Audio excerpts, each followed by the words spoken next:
বাংলা চলিত ভাষা বা চলিত রীতির প্রবর্তন করেন কে বলুন তো? সঠিক উত্তর প্রমথ চৌধুরী। প্রমথ চৌধুরী বাংলা ভাষার চলিত রীতিকে জনপ্রিয় এবং প্রতিষ্ঠিত করেন।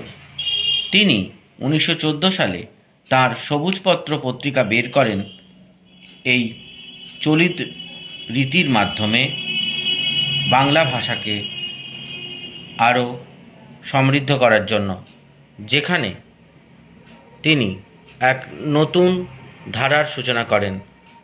তাঁর লেখা বঙ্গভাষা প্রবন্ধটিতে চলিত রীতির সর্বপ্রথম মজবুত ভিত্তি তৈরি করেন। এর আগে বাংলা সাহিত্যে মূলত সাধু ভাষায় লেখা হতো। প্রমথ চৌধুরীর উদ্যোগেই বাংলা সাহিত্যে আরও সহজ, সাবলীল ও কথাধারার কাছাকাছি হয়ে ওঠে।